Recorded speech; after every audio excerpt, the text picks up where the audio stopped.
Imagine this. A hyper-advanced alien species shows up at a seemingly ripe-for-conquest planet, expecting easy pickings, only to discover their prize had skipped town and left behind what could only be described as the cosmic equivalent of a sarcastic farewell note. That's precisely the scenario when the Zyrathian battle swarm arrived at what they assumed would be a routine planetary acquisition.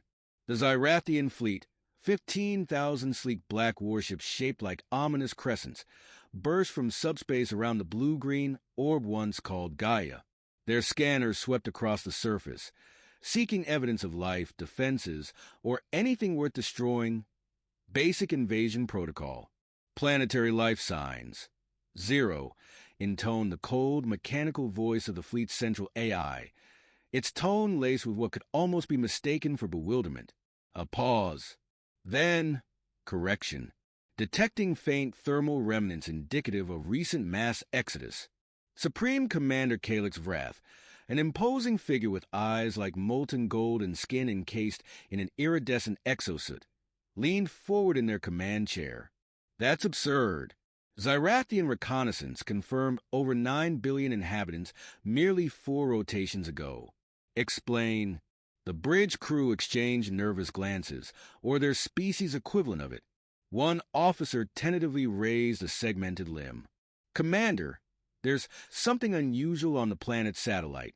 A holographic image flickered to life in the center of the command deck, displaying a rectangular object secured to Gaia's singular moon. The material appeared crude, metallic, and engraved with primitive markings.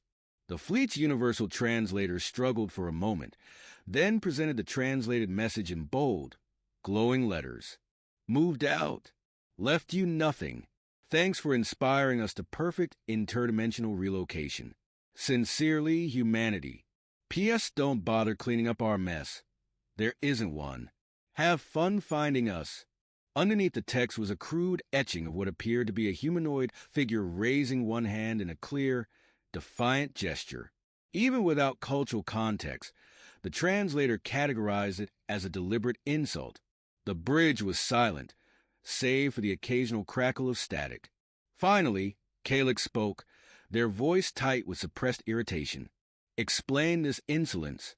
Another officer tentatively chimed in.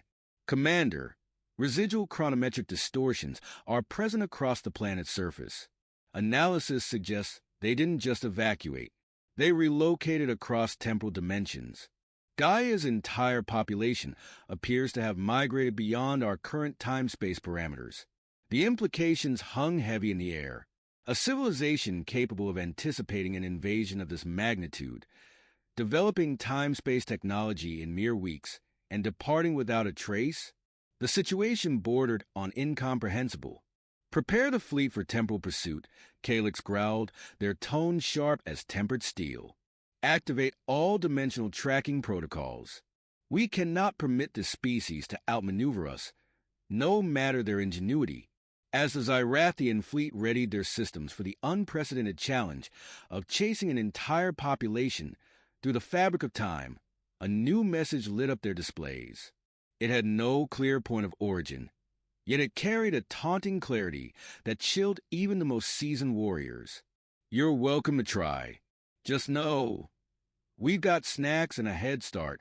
For the first time in recorded Zyrathian history, their Grand Armada found itself in the unenviable position of being toyed with. Humanity had not only evaded them, but left their pursuers grappling with the absurdity of a chase across dimensions. What had started as a conquest was now shaping up to be an elaborate cosmic game of tag, one where the outcome was anything but certain. Field Commander Talvek of the Krylon Scout Division was having what humans might call a bad day. His task was straightforward on paper.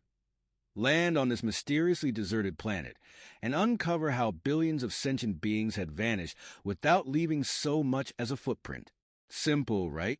Analysis Unit Delta here, crackled a voice over the communicator. We've come across, something unusual. Suppressing the urge to groan, Talvek pinched the bridge of his nose. Well, the closest approximation his species had to one. Define unusual. Sir, we're detecting radio waves. but the signals are originating from yesterday. Talvek's antennae twitched in irritation. Do you mean one planetary cycle ago? No, sir. I mean literally yesterday. The temporal readings suggest these broadcasts are reaching us from precisely 24 hours before we arrived. It's as if they rigged their communications to deliberately toy with us. It didn't stop there. Across the planet, his teams were reporting baffling anomalies. Unit Theta had discovered a steaming cup of liquid in a crumbling cafe, with chemical traces indicating it had been brewed several weeks ago, yet it was somehow still warm. Meanwhile, Unit Omicron stumbled upon a bakery where the ovens emitted residual heat from loaves supposedly baked months prior. The most absurd report came from Unit Sigma, who found a diner stocked with fresh food in suspended animation. The crew on site discovered a note taped to the counter. We saved you some leftovers. Don't worry, we're not coming back. Enjoy. But the real revelation came when Talvek was called to inspect the planet's supposed command infrastructure. The discovery was at once maddening and incomprehensible. Vast underground networks, interconnected facilities that should have held defense systems and military arsenals, were filled with something completely unexpected. Leisure equipment, board games, stacks of books titled Time Travel for Dummies, shelves of vintage video games, and fully stocked fridges with stickers that read Help Yourself. One junior scout stared at an arcade console, its pixelated title blinking Alien Invaders. Commander, are we sure this was a defense hub? No, Talvek muttered, his claws clenching as he examined the room's design. These were never intended as defense hubs. These were entertainment centers, built centuries ago. They were only converted for evacuation when they decided they'd had enough of us. In one chamber, Talvek stumbled upon a dusty television connected to an ancient game console. A crude video began to play, displaying a retro human figure running from pixelated alien ships. Below it was a scrawled note. Thought you might need a tutorial. Good luck. The final straw came when his team entered what they believed to be the planet's central command room. Instead, they were greeted by an assembly of rubber figurines, each meticulously dressed in miniature military uniforms and standing in perfect formation. Above them, a massive banner proclaimed in bold, handwritten letters, Earth's Final Defense Force. Just kidding. A scout approached Talvek with what looked like a small, outdated communication device. We found this embedded in the general's uniform, sir. Activating it. Talvek watched a holographic message materialize in the air. The words gleamed with smug confidence. You're too late, but here's a tip. Follow the breadcrumbs. Hope you're good at paradoxes. Talvek gazed around the room, his eyes narrowing. Rubber ducks in military garb. Abandoned donuts still warm on counters. Holograms mocking their every step. This wasn't just an evacuation. It was a theatrical production. Humanity hadn't fled in panic. They had rehearsed this exit, perfecting every moment for maximum confusion. Meanwhile, aboard the dreadnought Relentless Pursuer, High Commander Draxel observed yet another search team's disappearance with mounting frustration. Squad 14 has failed to report back, sir, murmured an officer nervously. Define failed to report, Draxel snapped. They pursued a time distortion to an uncharted asteroid cluster, the officer replied, activating a recording. This is what we retrieved from their last transmission. On screen, the squad approached what appeared to be an abandoned outpost. Suddenly, a cheerful melody began to play, accompanied by a hologram of humans performing synchronized movements. The video abruptly ended as the squad vanished into thin air. That's the fifth incident like this, another officer interjected cautiously. They seem to have an affinity for music-based ambushes. Affinities aside, Draxel growled, we're down 22 squads. What are the remaining teams? One officer hesitated before replying. Squad 6 has reported in, but what? They're currently stranded in an ancient temporal fragment of what humans refer to as the 1970s. They've requested evacuation, claiming it's a psychological nightmare. Before Draxel could respond, a transmission came in from Squad 11. The hologram displayed a weary squad leader who spoke in hushed tones. "Commander, we tracked them to a Nebula outpost. There's a restaurant here, sir. Fully operational. They left a sign that says, 'All pursuers welcome. Free meal inside.'" Draxel leaned forward, his tone sharp. "And what did you find?" "The food was delicious, sir," the leader admitted reluctantly. "And they left a jar labeled 'Tips for Better Conquest Strategies.'" The soldier's voice broke. It was full of notes. Most of them just said, "Get good." Draxel's claws scraped against the command console. A species capable of leaving such calculated taunts wasn't just fleeing. It was orchestrating a galactic game of humiliation. "Commander," another officer whispered nervously, "the humans, they're not just evading us. They're winning." Draxel's gaze hardened. "Prepare the fleet for the next pursuit." As the Krylon forces scrambled to regroup, another transmission pinged their systems. It was short but maddeningly clear. "Catch us if you can. By the way, your persistence is adorable." And so, the chase continued, not as a military campaign, but as the ultimate cosmic farce. The command deck was deathly silent. 3 relentless weeks of pursuit, and the formidable Krylon Armada had been reduced to chasing phantoms, falling into elaborate traps, and, most humiliatingly, deciphering what appeared to be a trail of sarcastic, welcome notes left by their prey.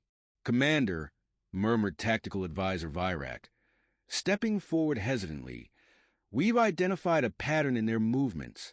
They aren't running aimlessly." Vorik, Supreme Fleet Commander of the Krylon Armada, swiveled his gleaming chair slowly to face Virak. "Explain." "They're sightseeing, sir," Virak admitted, his claws twitching nervously. "Each location they've led us to is listed in something called interstellar tourist hotspots. The must-see edition. To them, this isn't an escape. It's a vacation." Before Vorik could process this revelation, an alarm blared across the ship. "Multiple quantum signatures detected," shouted a technician. "They're everywhere." The main display lit up with a sprawling web of time trails, spiraling and zigzagging across the galaxy in a mess of luminous lines. Each trail ended at a different landmark, a nebula, a black hole observatory, or a famed planetary ruin. And right at each destination was a holographic arrow hovering in space, accompanied by the same message: "Humans went this way," or "maybe that way. Good luck." Chaos erupted across the Krylon fleet as ships scattered in all directions, each captain convinced they had found the true trail. Vorik clenched his jaw as he realized that, somewhere out there, humanity was likely watching this unfolding disaster, laughing, and possibly enjoying snacks. "Sir," a junior officer ventured cautiously, "should we continue the pursuits?" The commander glared at the tactical display, where a fresh message had just blinked into view. "Having fun yet? Hope you packed enough rations, because this show's only getting started." Vorik took a deep breath, his pride stinging. The mightiest military force in the galaxy was being led astray by clever taunts and fluorescent signs, and Vorik was beginning to suspect their pursuit was fueling the humans' amusement more than their fear. On the Eternal Vanguard, Marshal Zareth paced the war room, trying to ignore the holographic chaos displayed before him. His elite forces were scattered across 4 galactic sectors, each chasing what they believed to be a trail of humanity. "Intelligence report," Zareth barked. His lead strategist, Eklund, hesitated before stepping forward. "We've lost contact with Teams 7 through 14, Marshal. The last transmission we received was strange." "Strange how?" Zareth asked sharply. Eklund sighed, clearly reluctant. Team 9 followed a time distortion to asteroid ZN 453. When they entered the main facility, they found an operational dessert station. "A what?" "An ice cream parlor, sir. Fully automated, boasting 47 flavors." Eklund shuffled awkwardly. The team never returned, but they did send this image before disappearing. The display changed, showing a pristine parlor adorned with cheerful signage. A banner strung across the walls read, "Brain freeze heals. Humiliation is forever." Zaratha's claws raked the edge of the console. 3 weeks, and his forces had been undone not by violence, but by what seemed like humanity's twisted sense of humor. Worse still, recovered teams returned in absurd states. Squad 5 had been found floating in low orbit around a gas giant, each member encased in an inflatable suit shaped like a strange avian creature. Squad 2 reappeared inside the war room, 2 weeks younger and draped in clothing featuring colorful human slogans like "I Heart Mars." "Marshal," a voice interrupted his simmering rage. A new transmission just came through. The war room display shifted, revealing a message composed entirely of animated symbols resembling human faces. Below it, text appeared, "Having fun yet? A tip, you've already passed us. Check those ring systems again or don't. We're betting on how long it takes you to figure this out." Zareth exhaled slowly, every ounce of his discipline keeping him from roaring in frustration. It wasn't the humiliation that stung. It was the realization that the humans weren't even treating this as a serious escape. To them, it was a spectacle. "Marshal," Eklund ventured again. Clutching a data tablet, "We've identified a troubling correlation." "Speak." All teams that vanished had one thing in common. They interacted with human artifacts, signs, notes, objects they left behind. "We believe their curiosity is being weaponized against them." Zaratha's eyes narrowed. "Are you telling me the greatest military force in history is being undone by graffiti?" As if in response, the screen flickered with a new message. "Ding, ding, ding. You win another clue. Check your cargo hold." The room fell silent. Zareth issued a curt nod to his logistics officer. Moments later, their scans confirmed an unauthorized addition to the hold inventory. When the cargo bay was inspected, the officers found thousands of small metallic trophies stacked neatly in rows. Each one bore the inscription, "Participation Award, Galaxy-wide Hide-and-Seek Championship." The trophies weren't just harmless, they were infuriating. Each played a cheerful melody when never touched. The opening notes of the tune were later identified as the start of an ancient human song called "Never Gonna Give You Up." Zareth stood motionless, his tail twitching in barely suppressed rage as the song echoed across the bridge. Around him, his officers wore expressions of disbelief. This wasn't a war anymore. It was a spectacle, a game where humanity had flipped every expectation on its head. The Krylon Armada, feared across the stars, was being outmaneuvered, outwitted, and most insultingly trolled. And somewhere, Zareth was sure, humanity was laughing. Chief Temple Scientist Velrix examined the genetic analysis for what felt like the 100th time, hoping the results would change. They didn't. "This can't be real," she muttered, her sensory appendages curling in agitation. "Run it again." Her assistant, visibly exhausted after running the test repeatedly, simply gestured to the holographic display. "We've already verified it, Doctor. 47 times. The results are consistent. The samples in question had been collected from remnants of human settlements, flakes of skin, strands of hair, and even abandoned food. Humans, it seemed, had an uncanny habit of leaving half-eaten meals in stasis fields tagged with signs like "free food." Definitely not bait. Each sample pointed to the same mind-bending conclusion. "This implies," Velrix trailed off, overwhelmed by the implications. "Yes, Doctor," the assistant confirmed grimly. "The humans didn't just invent time travel recently. Their entire species has been evolving with it for at least 10,000 planetary cycles. The holographic strands of DNA spiraled before them, but these were unlike any genetic structures Velrix had ever seen. Human DNA didn't just encode biological traits. It was a blueprint for temporal adaptability. It contained quantum markers, entanglement nodes, and even what appeared to be naturally occurring stabilizers for navigating time loops. They're not just evading us," Velrix realized, her voice trembling. "They've been preparing for this moment for millennia. They're engineered, generation after generation, to exist across multiple temporal realities. At that moment, a junior researcher burst into the lab, brandishing a data pad. "Doctor, we've deciphered fragments of their historical archives. You need to see this." The holographic display shifted, now showing ancient human media, films, books, and even children's games. "These," the researcher said, pointing to a collection of what humans classified as entertainment, were their training manuals. They disguised their temporal education as popular culture. Movies like Time Trek, books like the Chrono Chronicles, even games for children. It was all preparation. Velrix's sensory appendages froze in shock as the truth sank in. Humanity's silence wasn't an act of desperation. It was their graduation. "They've spent millennia teaching their species to navigate time," the assistant added, pointing to highlighted genetic sequences. "It's all encoded, every bit of it. And there's more." The assistant zoomed in on a repeating genetic pattern embedded in their DNA. The lab's translator processed it, and a message appeared on the display. "If you're reading this, you're about 10,000 years too late. Thanks for the motivation." Nothing like a future invasion to inspire a little creativity. At the end of the message, a subsequence was highlighted. When expressed, it created a protein structure resembling a universal thumbs-up gesture.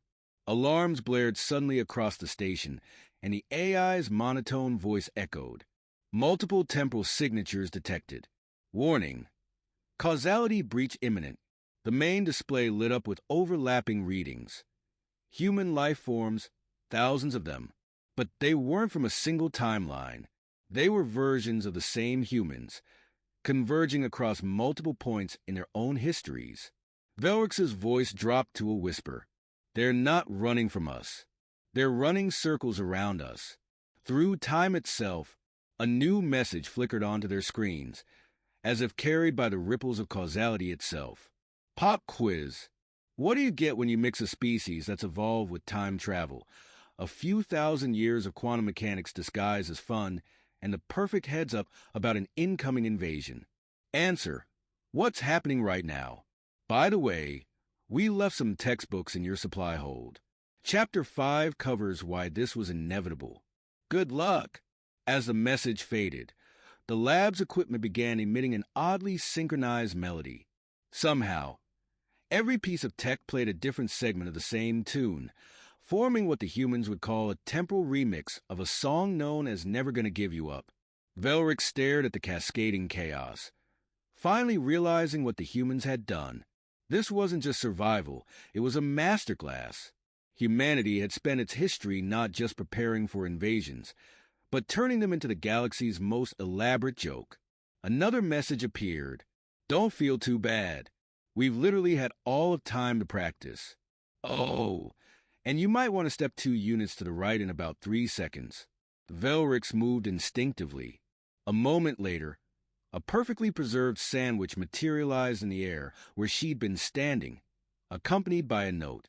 "See? Told you it wasn't a trap. Just lunch."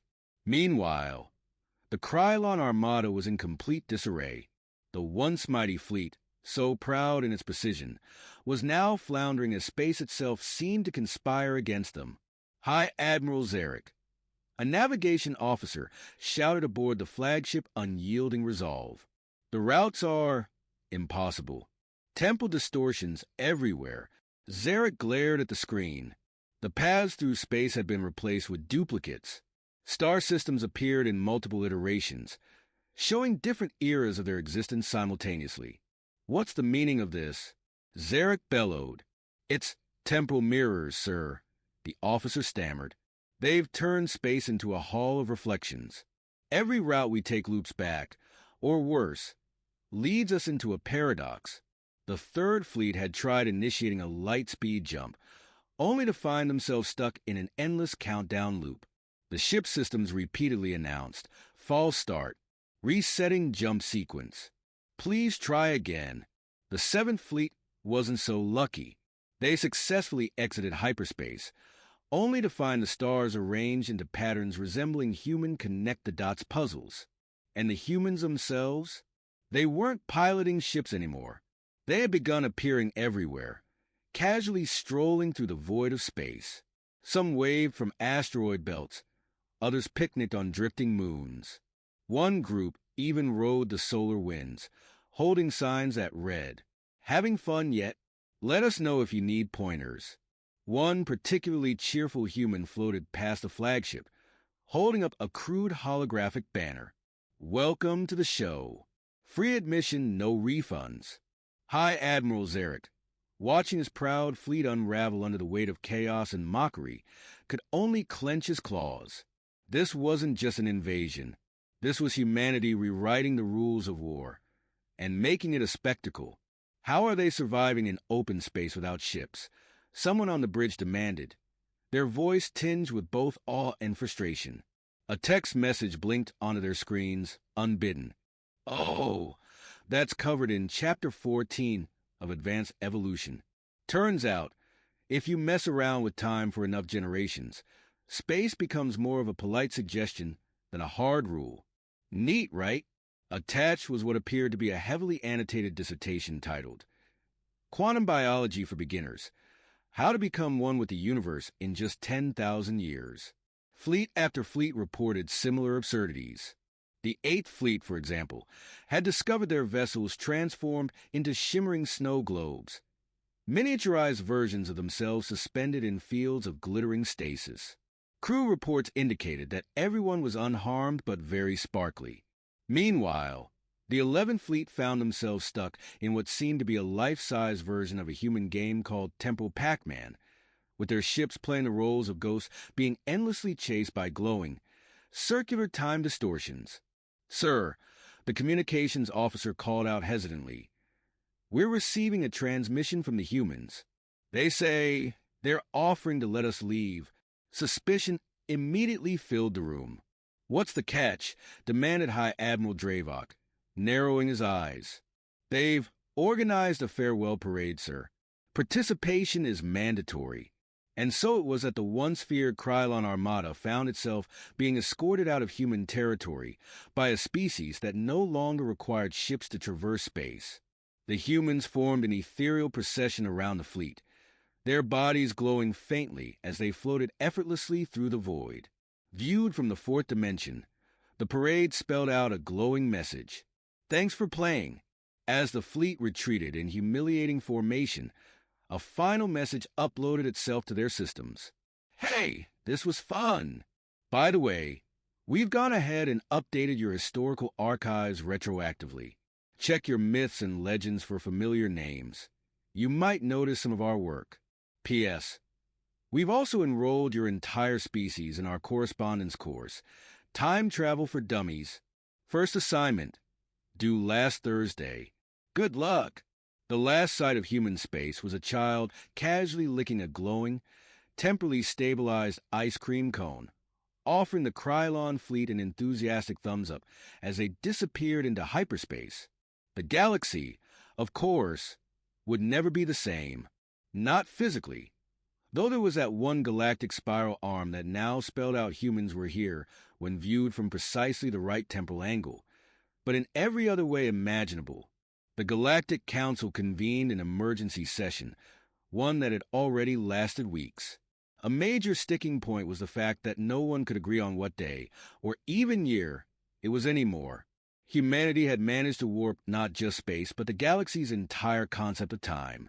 Supreme Chancellor Vrex of the Galactic Council slammed his gavel repeatedly in an attempt to restore order. "Delegates, we must agree on a unified response to the human situation." "Response?" the Proximan delegate interjected, his three eyes wide with panic. "Yesterday, I found a human sitting on my moon having tea. When I asked how they got there, they handed me a history book from our archives proving they'd always been there."